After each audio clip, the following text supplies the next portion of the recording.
What is up, guys, and welcome back to the DocMack car channel. Have you ever been in a situation where you're driving down the road and suddenly the check engine light comes on, or your car actually doesn't run quite right? Well, the first instinct for most people is to just take a car to a mechanic and actually find out what is wrong and pay the price for what the mechanic believes is actually wrong. Now, there are a few mechanics out there who may not be the most honest of people. So let me clear the air out there first. I'm not saying that all are bad. Probably about 5% of mechanics out there may take people for a ride. They may charge you $300 for something which is only a $20 fix, and you wouldn't know it. So today, the reason for this video is to show you the top 10 things I believe that car owners make a mistake on when it comes to maintaining their vehicles. These are the few things you can check on your vehicle from time to time before you take it to a car mechanic. I've actually seen news articles where people have really gotten taken for a ride where they should have been charged $50, but they ended up paying a $400 bill. So the purpose of my video today is to prevent you from getting into that situation where you got to pay a $400 bill instead of a $50 bill. Now, before I get into this, I do upload a lot of car DIY videos. So my channel is basically around car videos, including how to maintain your own car, how to keep your car shiny and nice with new car care products, how to polish the car yourself and keep it in good condition.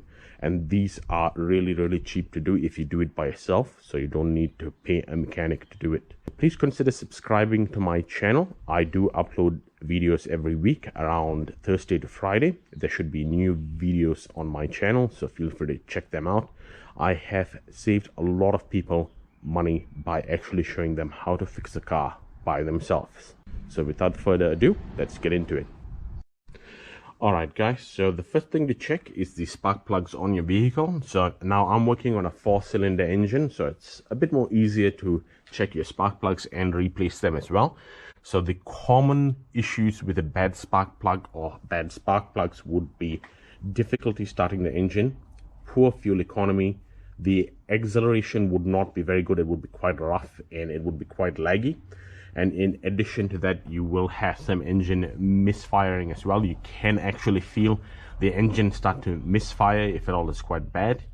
It will be like very rough and it'll be very laggy as you're driving. So let me get into how you can check and replace the spark plugs if necessary. Alright guys, so the first thing we're going to do is we're going to take off this engine cover here. Now this will not only apply to this vehicle, there are lots of other vehicles which it applies to as well. So this is how you actually check the spark plugs.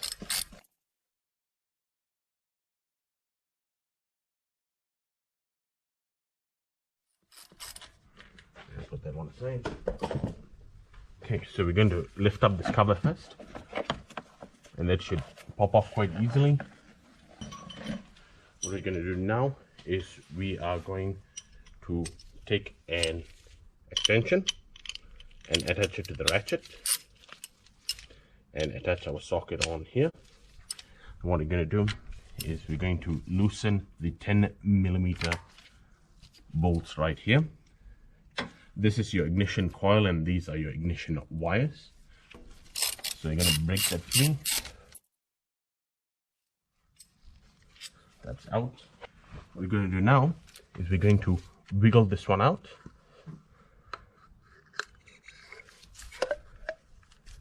And that is your spark plug coil and your spark plug wire. The spark plug lies right down this hole here. Now this is your 5/8 inch socket. So that's 5/8. And we're going to attach it right here now. Stick it down the spark plug hole and make sure you actually feel like you're grabbing the plug before you start turning. If not, you can cross thread it.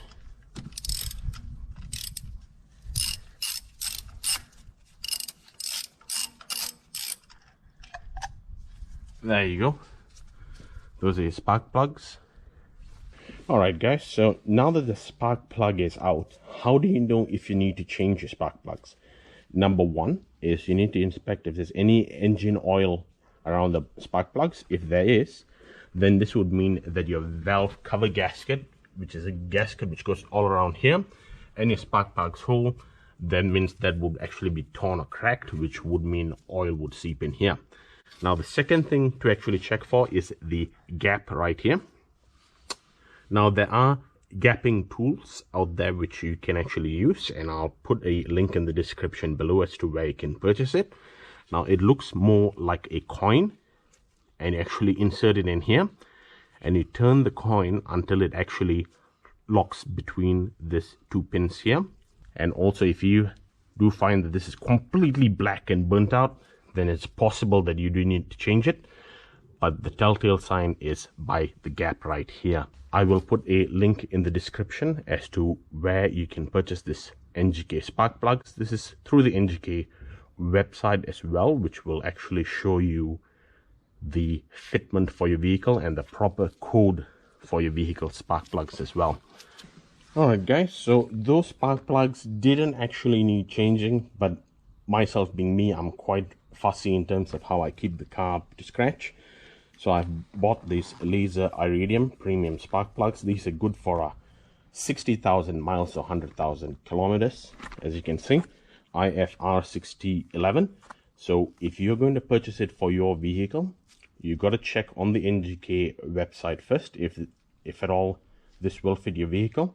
If not, it will actually show you on the NGK website for the make, model and year of your vehicle, where you can actually find the proper code, and that code has got to match here before you put it into your vehicle. You'll need to remove this plastic outer ring right here.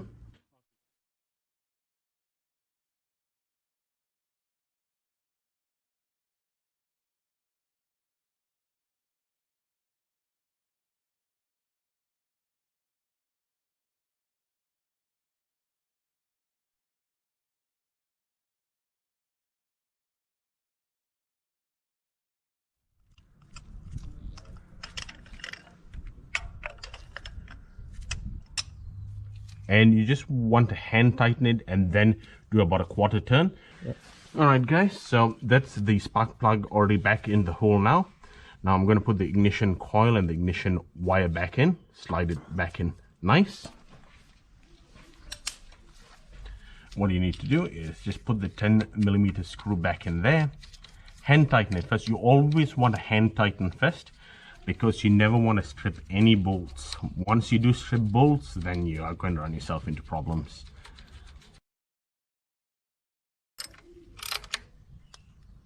Done. So that is the first spark plug done. Now I'm going to do the rest of the spark plugs. You can see all is properly tight. Now what you need to do is you need to start the engine to make sure that everything works fine just before you put the cover back on.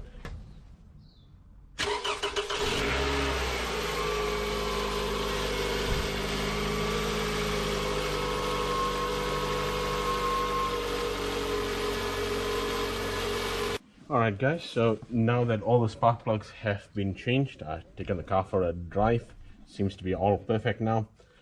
No issues found. So I'm just going to put this engine cover back in. And it's just going to sit on these prongs, like so.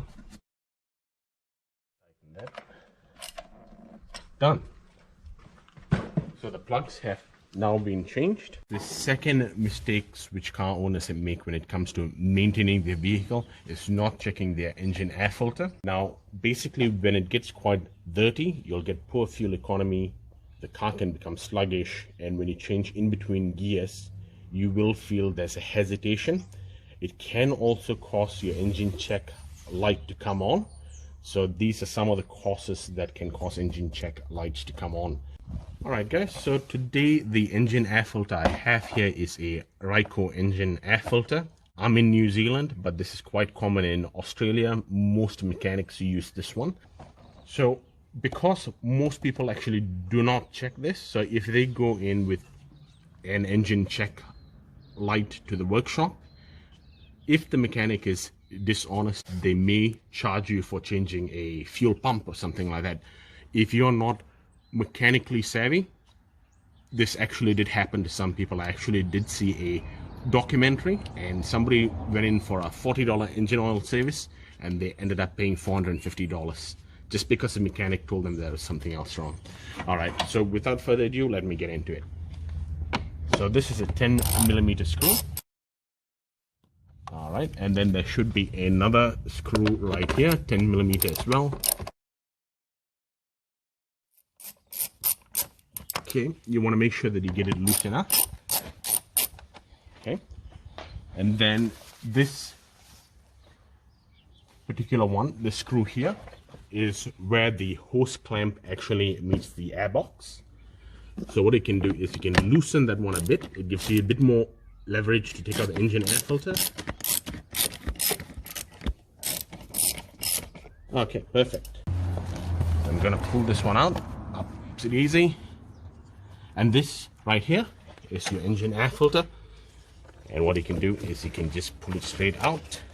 The number one thing you want to do about replacing parts, especially when it's not an OEM part, is you want to compare the parts side by side first. And you can see that it is exactly the same. One pointy edge and 3 rounded corners. So the filter goes in this way. What we need to do is we need to just slide it in like so. Make sure that it's just sitting snug and nice. You don't want it to go out of this area here. Then what you're going to do next is you're going to push the 2 clips back in.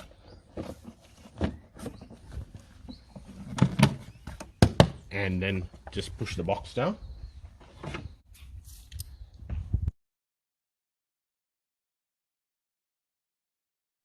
Okay, and then you'd want to just tighten out this hose clamp here.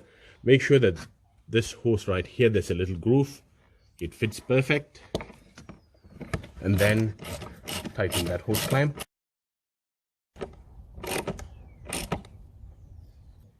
Perfect. That is your engine air filter change. You can see how easy that was. Now you can pick this engine air filter up for about 20 bucks in the USA, and the car mechanic would have probably charged you $90 just to replace this. This is already a $70 saving. All right guys, you want to just start the car, take it for a drive after changing your engine air filter. Now the third thing is your mass airflow sensor. This is what measures the air and fuel ratio going into the engine. So sometimes if the pitot tube inside the mass airflow sensor is dirty, it can cause your engine check light to come on. It can also cause poor idling, and when you're accelerating you can start to feel the revs start to drop. Another common issue also is it'll have a check engine light, and when you start the car it'll idle and then the revolutions will just drop and the engine will die off. So these are some of the most common issues, and you can probably just clean it yourself, and it costs you like $6 for that spray. Right, you want to press the clip here slowly. This plastic can get very brittle sometimes, so you got to be careful.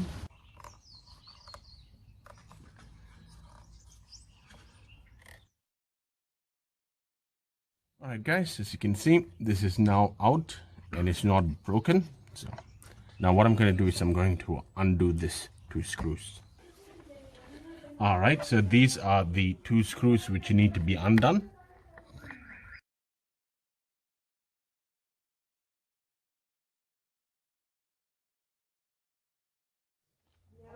And if you look inside here, you'll be able to see there's a pitot tube in here. And that pitot tube is quite dirty as well. You can actually see there's a little bit of gunk inside them, which can cause it to get quite gunked up. So what I'm going to do now is I'm going to get some mass airflow sensor cleaner. This is my mass airflow sensor cleaner. And what I'm going to do is I'm going to spray it into the pitot tube here. And it's going to be quite strong. So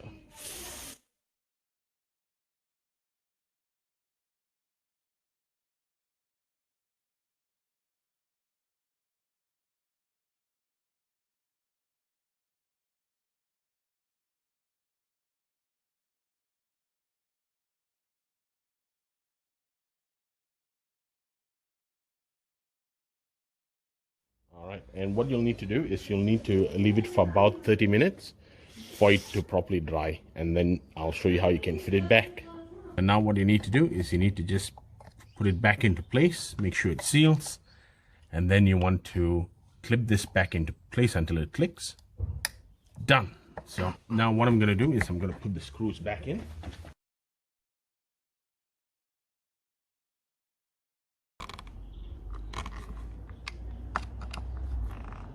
Okay, now what you want to do is you want to give the engine a quick starter.